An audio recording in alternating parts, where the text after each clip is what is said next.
اللہ تعالیٰ نے سور کو کب اور کیوں پیدا کیا اور حضرت عیسیٰ علیہ السلام ان کے قتل کیوں کریں گے؟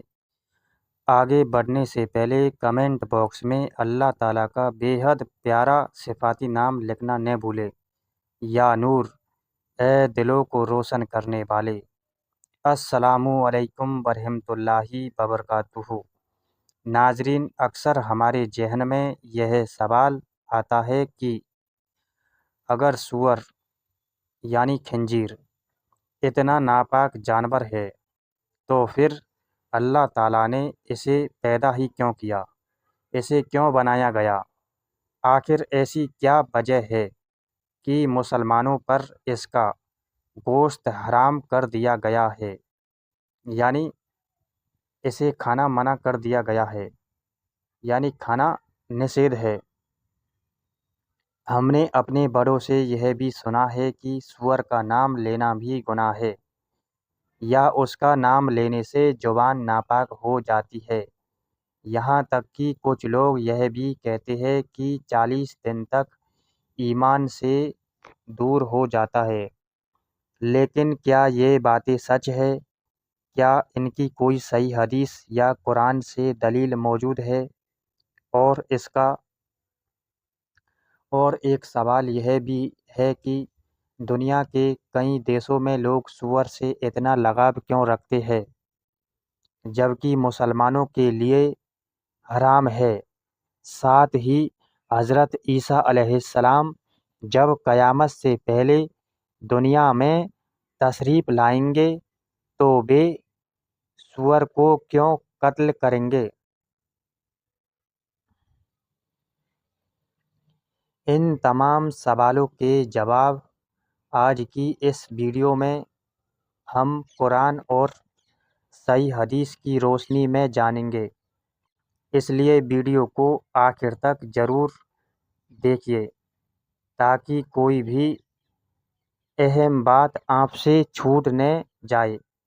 سب سے پہلے یہ سمجھ لیجیے کہ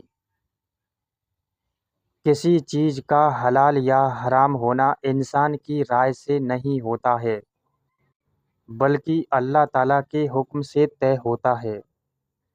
اس لیے ایک مومن یعنی مسلمان کا فرض ہے کہ وہ اللہ اور اس کے رسول صلی اللہ علیہ وسلم کے ہر حکم کو خوشی سے قبول کرے،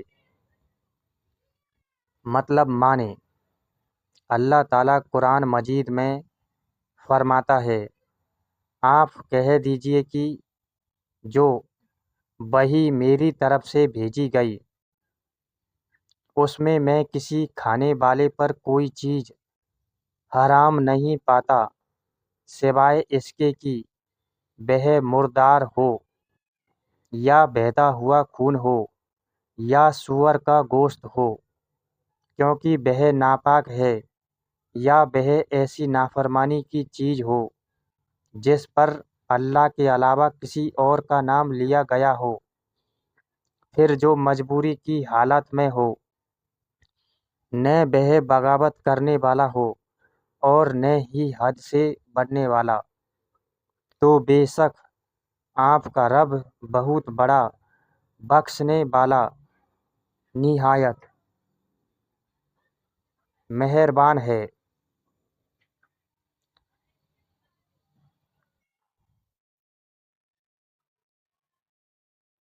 ناظرین، اسی طرح سورہ البقرہ، سورہ المائدہ، سورہ النحل میں بھی اللہ تعالیٰ نے صاف طور پر سور کا گوشت حرام قرار دیا ہے۔ ناظرین، یہ جو ریفرنس اوپر دیے گئے ہیں آپ ان کو چیک کر سکتے ہو یا پھر یاد کر سکتے ہو یا پھر ان کو اپنی نوٹ بک میں لکھ سکتے ہو، یعنی یہ کوئی معمولی بات نہیں بلکہ قرآن کریم کا اسپشٹ حکم ہے۔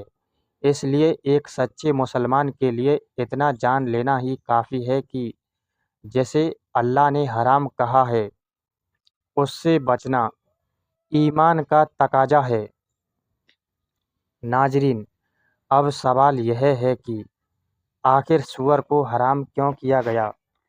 قرآن مجید کی آیتوں میں اللہ تعالیٰ نے اس کی ایک اہم وجہ بیان کی ہے کہ یہ رجس یعنی ناپاک ہے۔ اس لیے ایک مومن کے لیے اتنا جان لینا ہی کافی ہے کہ اللہ نے جس چیز کو حرام کر دیا ہے اس سے دور رہنا ہماری عبادت اور فرما برداری کا حصہ ہے۔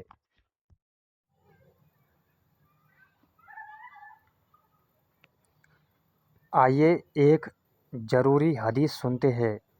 حضرت جابر رضی اللہ عنہ سے روایت ہے کہ رسول اللہ صلی اللہ علیہ وسلم نے فرمایا، اللہ اور اس کے رسول نے شراب، مردار، سور اور بتوں کی خرید فروخت کو حرام کر دیا ہے۔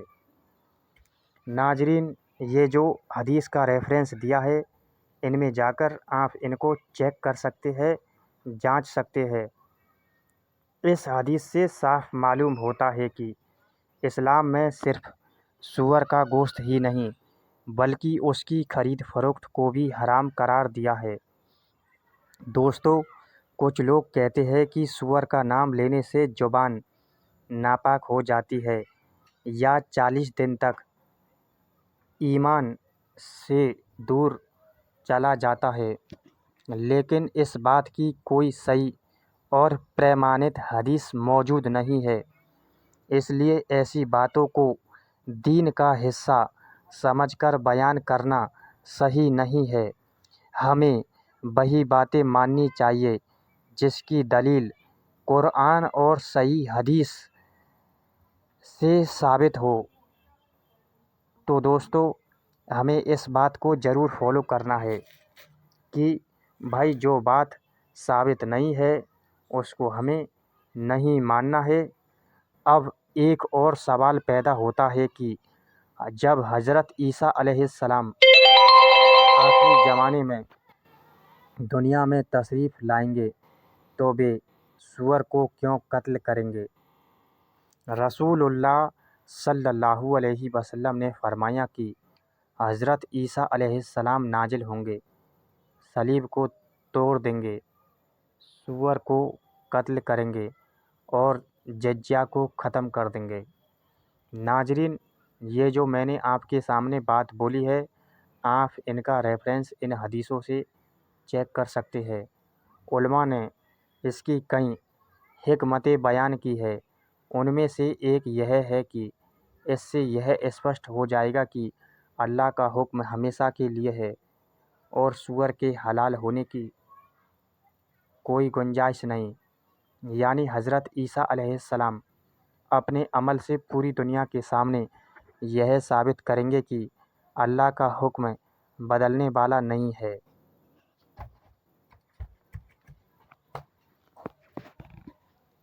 ناظرین، اللہ کا حکم تا قیامت تک وہی رہنے والا ہے۔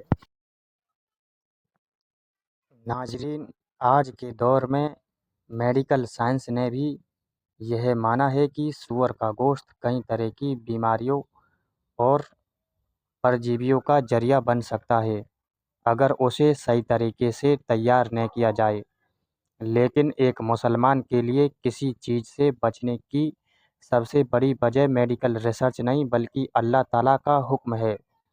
یاد رکھیے، کسی چیز کے حلال یا حرام ہونے کا فیصلہ انسانی عقل نہیں کرتی ہے۔ یعنی کوئی انسان اس بات کو طے نہیں کرتا ہے کہ کون سی چیز حلال ہے، حرام ہے، بلکہ اللہ تعالیٰ کرتا ہے۔ اس لیے چاہے ہم کسی حکم کی پوری حکمت سمجھ آئے یا نہ آئے، ایک سچا مومن اللہ اور اس کے رسول صلی اللہ علیہ وسلم کے حکم کے آگے سر جھکا دیتا ہے۔ کچھ کتابوں اور سوشل میڈیا پر سور کی پیدائش کے بارے میں طرح طرح کی کہانیاں سننے کو ملتی ہے، جیسے کہ حضرت نوح علیہ السلام کی کشتی میں اس کی پیدائش ہوئی، لیکن ناظرین ایسی روایتیں صحیح اور مضبوط حدیثوں سے ثابت نہیں، اس لیے انہیں دین کا حصہ سمجھ کر بیان کرنا یا ان پر یقین کرنا صحیح نہیں ہے۔ اسلام ہمیں یہی سکھاتا ہے کہ جو بات قرآن اور صحیح حدیث سے ثابت ہو اسی کو اپنایا جائے اور بنا دلیل والی باتوں سے بچا جائے۔ اسی طرح کچھ لوگ کہتے ہیں کہ سور کا نام لینے سے انسان کی زبان ناپاک ہو جاتی ہے یا 40 دن تک اس کا ایمان دور ہو جاتا ہے۔ ناظرین، اس بات کی بھی کوئی صحیح اور پرمانت حدیث موجود نہیں ہے، اس لیے ہمیں ایسی من گڑنت باتوں کو پھیلانے سے بچنا چاہیے۔ بطور مسلمان ہمارا فرض یہ ہے کہ ہم اپنے بچوں کو بھی یہی تعلیم دیں کہ سور اس لیے حرام ہے کیونکہ اللہ تعالیٰ نے اسے حرام قرار دیا ہے۔ یہی سب سے بڑی اور سب سے مضبوط دلیل ہے۔ یاد رکھیے، دین میں وہی بات قبول کی جاتی ہے جو قرآن اور صحیح حدیث اور بھروسے مند علماء کی تعلیم سے ثابت ہو۔ اس لیے کوئی بھی بات کو اپنانے سے پہلے سوچ سمجھ کر اس کی اچھے سے تحقیق کر لینا چاہیے آپ کو۔ اللہ تعالیٰ ہمیں صحیح دین سمجھنے، اس پر عمل کرنے کی اور ہر حرام چیز سے بچنے کی توفیق عطا فرمائیں۔ دوستو، اگر آج کا یہ ویڈیو آپ کو بھروسے مند لگی ہو تو اسے زیادہ سے زیادہ شیئر کیجیے تاکہ صحیح اسلامی جانکاری دوسرے لوگوں تک بھی پہنچ سکے۔ ہمارے چینل سلیمان اسٹوری کو سبسکرائب کر لیں تاکہ نئی ویڈیو آپ تک آتی رہے۔